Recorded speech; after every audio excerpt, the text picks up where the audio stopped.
আমি জুলাই যোদ্ধা, কিন্তু তারা চাঁদাবাজি করতেছে।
এদের পরিচয়টা হচ্ছে জুলাই বিক্রি তথ্য পাইছি, ওরা জুলাই বিক্রি করে তারা বিভিন্ন জায়গায় চাঁদাবাজি করতেছে।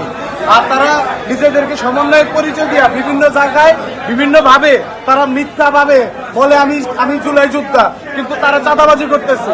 আমরা এই চাঁদাবাজের বিরুদ্ধে সবসময় রুখে দাঁড়াবো। আমিও জুলাই যোদ্ধা ছিলাম, আমিও জুলাই আন্দোলনে ছিলাম, কিন্তু চাঁদাবাজি কোনোদিন করার চিন্তাও করি নাই, কিন্তু তারা আজকে জুলাই বিক্রি করে চাঁদাবাজি করতেছে। আমরা এই চাঁদাবাজের বিরুদ্ধে ডাইরেক্ট অ্যাকশন, আমাদের চাঁদাবাজের বিরুদ্ধে বাংলাদেশের ঠাঁই নাই। এটা আমাদের ডাকের বহিঃপ্রকাশ। আমরা জুলাই যোদ্ধা, একটু জোরে বলতে হবে, আমরা জুলাই যোদ্ধা। আমরা যেই স্পিরিট নিয়ে যে মোটিভ নিয়ে জুলাই করেছি যে স্বৈর শাসকের পতন হবে, আমরা তো দেখতে পাচ্ছি যে এক স্বৈর শাসনের পতনের মাধ্যমে আরেক স্বৈর শাসন অলরেডি তৈরি হয়ে গেছে। তো তারা যে জুলাই বিক্রি করতেছে, আমাদের ইমোশন, আমাদের স্পিরিট, আমাদের সকল কিছু তারা পুঁজি করে আজকে সেম প্যাটার্ন আমরা দেখতে পাচ্ছি যে আগে যে কাজটা হইতো সেম প্যাটার্নটা তারা করতেছে।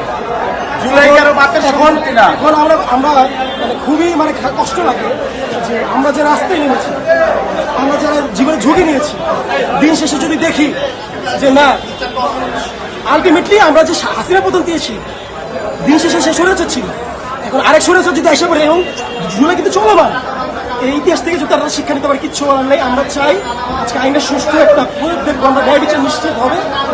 তাদেরকে ইনশাআল্লাহ আদালত আজকে সিডব্লিউ মূলে জেল হাজতে প্রেরণ করবেন এবং এইভাবে দৃষ্টান্তমূলক উদাহরণ তৈরি করার মাধ্যমে আমরা আশা করি এইসব চাঁদাবাজদের বিরুদ্ধে আমরা সোচ্চার হতে পারি।